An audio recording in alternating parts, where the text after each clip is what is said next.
Okay, let's unpack this. Have you ever felt like you're, really putting in the work, doing all the things, but it just feels like your finances are stuck?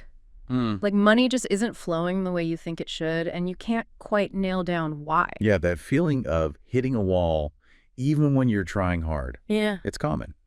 And the source material we're digging into today has this really fascinating idea Would you? that maybe, just maybe, the main reason things aren't flowing isn't about what you're doing, but more about where you are, your actual physical environment. Right. So this deep dive, it's based on some really interesting stuff a listener sent over, exploring exactly that connection between your surroundings and, well, your bank balance, potentially. Exactly.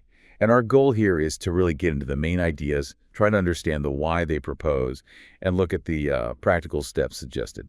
Could changing your space actually change your financial picture? So the core premise right out of the gate is that your immediate environment, it might not just be a factor, it could be the primary reason money isn't flowing. That's the bold claim, yeah. And there's a personal story in the material to back this up. The person sharing it talks about feeling completely blocked themselves, stuck. Mm. And then they discovered something, changed something seemingly small in their home, and apparently it just changed the game completely. And the impact described is pretty striking. They said the effects were almost immediate. Immediate. Well, they reported things like greater mental clarity, suddenly having more energy, making better decisions, and crucially, a real increase in their income pretty soon after. Wow. Okay.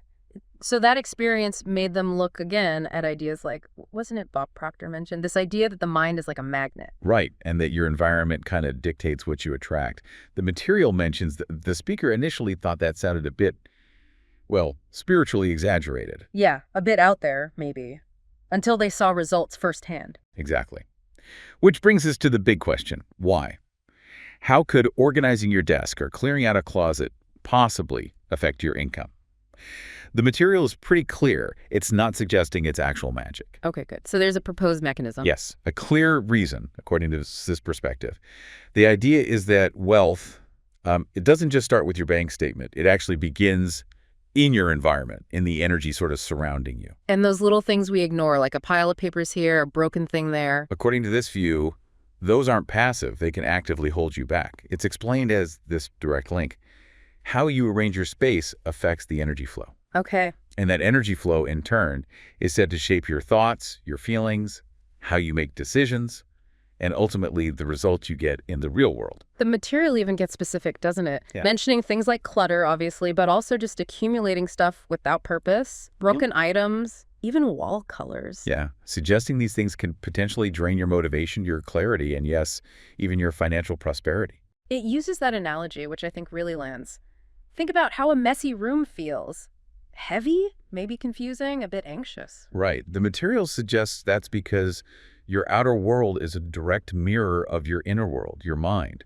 So if your surroundings are chaotic, your life tends to follow suit. Makes intuitive sense, actually. and that ties back to the mindset piece. Echoing Bob Proctor again, the idea is wealth starts in the mind, and your physical space shows that mindset.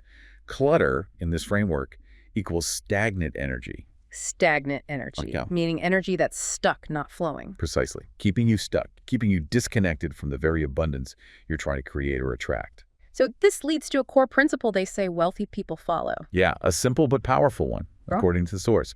Consciously keeping everything in their environment clean, organized, practical, and visually appealing, or at least aligned with where they're going. Like the example of a top executive's office. That's exactly what do you usually see.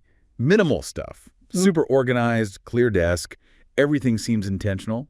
Nothing's just there by accident, cluttering things up. It's like that analogy they used about trying to grow a fruit tree in a junkyard. Right.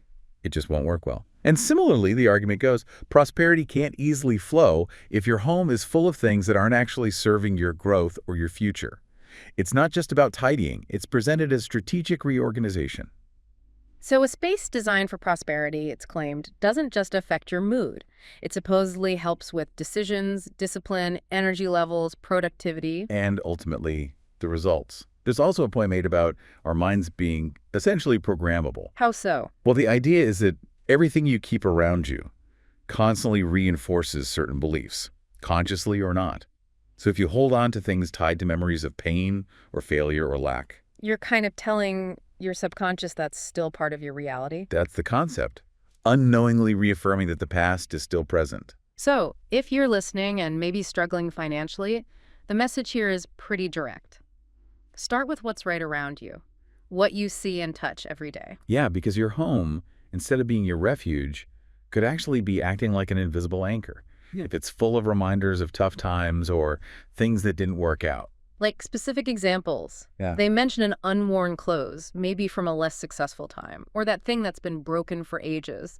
Even old bank statements showing negative balances. The material suggests these items hold a kind of frequency or maybe an emotional weight, a vibration that resonates in your space, in your mind, in your energy field. So the call to action is quite strong. Cut these anchors now. Yes, and it contrasts this with how successful individuals supposedly operate. They don't cling to symbols of past failure or scarcity. They understand you need to let go of the past to build the future. That seems to be the idea. And often that means literally getting rid of things to make space. Not just empty space, but space for something new to come in. New energy, new opportunities. And this is where the almost miracle part comes in, according to the material. Creating physical space leads to what? It's claimed that when you make that space, energy flows differently, opportunities might start showing up, your mind gets clearer, you feel more productive, your decisions align better with your goals. And prosperity has no choice but to come. That's a bold statement. It is. But the material insists this isn't just rah-rah motivation. It's presented as being grounded in principles of energy, mental programming, even psychology, and how our environment affects our brain. Okay, so practically speaking, where does someone even start with this? It sounds potentially overwhelming. It does. But the material offers a simple starting point. The 6-month rule. Ah, yes, the classic rule. If you haven't used it in 6 months, You probably don't need it. And it's taking a physical space and, according to this view, energetic space too. and the promise is, as you start doing this, removing these purposeless things start to shift. Yeah, the claim is your mind feels clearer, motivation increases, ideas flow better, and maybe those doors start opening, leading potentially to that increased money flow. There's a deeper psychological angle too, right? About what these objects represent. Exactly. Things carry stories, emotions, memories. Keeping them can unconsciously tether you to old versions of yourself, past hurts, feelings of lack. You can't easily build a prosperous future, the argument goes, if you're literally surrounded by symbols of past failures. It connects this to neuroscience and psychology, the brain taking cues from the environment. Right. And it makes the point that very successful people tend not to waste time looking back. They're focused forward. So it poses a really direct question for the listener, doesn't it? It does. Look around your home. Find something that reminds you of a hard time. And ask yourself honestly, does this push me forward or does it pull me back? And if it pulls you back. The advice is blunt. Get rid of it today. Because creating space isn't just a metaphor here, it's a practical strategy. Yeah, to free up your mind's energy field, as they put it. Your energy needs to harmonize with your goals, and that harmony starts in your home base. Now, the focus isn't just on the physical space, is it? The material broadens the definition of environment. That's right. It extends to the environment of information you consume every day. Using that analogy of the mind as fertile soil. Whatever you plant grows. So if you're constantly consuming negative news, hanging around people who only complain, watching content that fuels fear or a sense of scarcity. Your inner world will reflect that. And it's hard to build wealth if you're always expecting the worst. Exactly. The material mentions people like Warren Buffett apparently avoiding constant news feeds. Why? Because they understand fundamentally that the qualities information you let in dictates the quality of your life and thinking. So they deliberately seek out information that expands their minds, lifts them up. That's the idea. And there's a simple action step suggested for this too. Which is it? Just replace 30 minutes of, say, mindless social media scrolling with reading a book on finance, self-development, prosperity. It even names a few. The Richest Man in Babylon, Secrets of the Millionaire Mind, Unlimited Power. And the claim is that small shift in input can make an amazing difference to your mindset. Yes. Because change what goes in, you change what comes out. Your decisions, habits, energy, and ultimately financial results.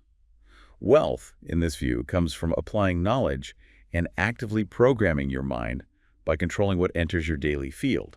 Okay, so bringing it back to the physical space for a moment, it's not just about being neat and tidy. No, It needs to actively reflect your goals, your vision, where you want to be.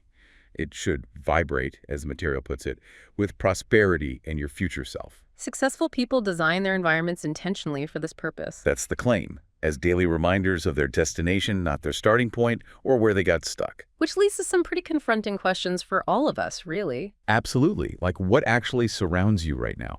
What message is your home or your workspace sending to your subconscious every single day? Is it clarity and opportunity?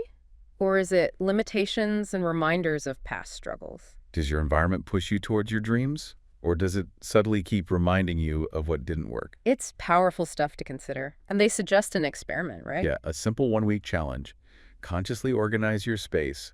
Get rid of things that don't serve your future vision. Maybe bring in a few small items that symbolize prosperity or growth for you. And then just observe. Just observe what happens. Notice any shifts in your energy, your thinking, maybe even external circumstances. The material suggests you might be genuinely surprised.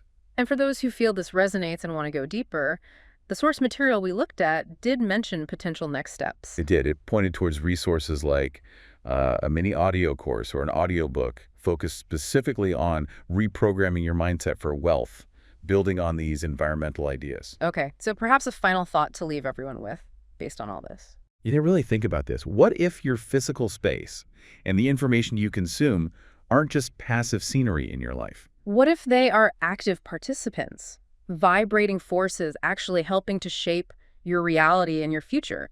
It's a pretty profound thought. It really is. Well, a huge thank you again to the listener who shared this source material. It gave us a lot to think about today, a really unique angle. Absolutely. We definitely encourage you to reflect on these ideas. How might they apply in your own life, your own space? Could making some changes open up new possibilities? Definitely food for thought. Until our next deep dive.